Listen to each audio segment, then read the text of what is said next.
Praise the lord, హల్లెలూయా. ప్రభువైన యేసుక్రీస్తు నామమున ఘనత మహిమ ప్రభావములు కలుగును గాక. మనము దేవుని దృష్టిలో ఎలాగూ ఉండాలి అంటే మంచి వారుగా ఉండాలన్నమాట. సజ్జనులు, ఆత్మఫలము యొక్క ఒక తొన మంచితనంతో ఉండేవారిని మంచివారు, సజ్జనులు అంటారు. మనం మంచివారముగా ఉండాలి అని బైబిల్ చెబుతోంది. గుడ్ పీపుల్, గుడ్ బాయ్ అన్నమాట. లాగా మనము మంచివారముగా ఉండాలి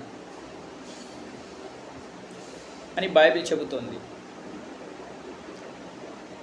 మీరు శుభ్రంగా ఉండండి. స్వచ్ఛ భారత్ కార్యక్రమమును మన దేశ ప్రైమ్ మినిస్టర్ గారు ప్రారంభించారనమాట. మనం శుభ్రంగా ఉండాలి, మన ఇల్లు శుభ్రంగా ఉండాలి, మన పరిసరాలను పరిశుభ్రంగా ఉంచుకోవాలి, అలా దేశం మొత్తం పరిశుభ్రంగా ఉండాలన్నమాట. స్వచ్ఛ భారత్ మిషన్.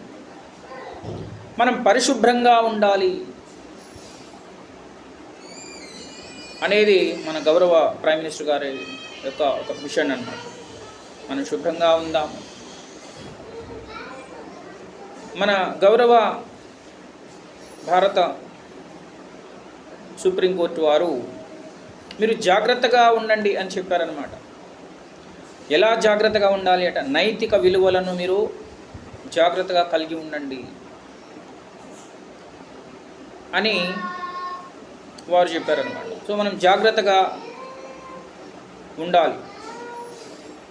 డబ్బు విషయంలో జాగ్రత్త, మాట విషయంలో జాగ్రత్త, మన పనుల విషయంలో, క్రియల విషయంలో జాగ్రత్త, మన ఆలోచనల విషయంలో జాగ్రత్త, మన సర్వీస్లో జాగ్రత్త.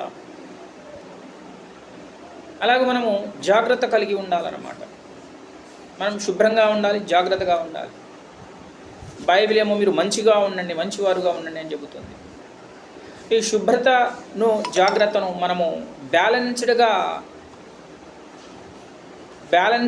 మనము పొసెస్ చేయడం, బ్యాలెన్స్డ్గా మనము నిర్వహించడం, మనం గుడ్ బాయ్స్, గుడ్ పీపుల్గా మనము ఉండగలుగుతాం అన్నమాట. అది బైబిల్ చెప్పేది. ఆ రెండింటిని మీరు బ్యాలెన్స్ చేసుకోండి అని బైబిల్ చెబుతుంది. శుభ్రంగా ఉండండి, జాగ్రత్తగా ఉండండి, ఆ రెండింటిని బ్యాలెన్స్డ్గా ఉండండి అని బైబిల్ చెబుతుంది.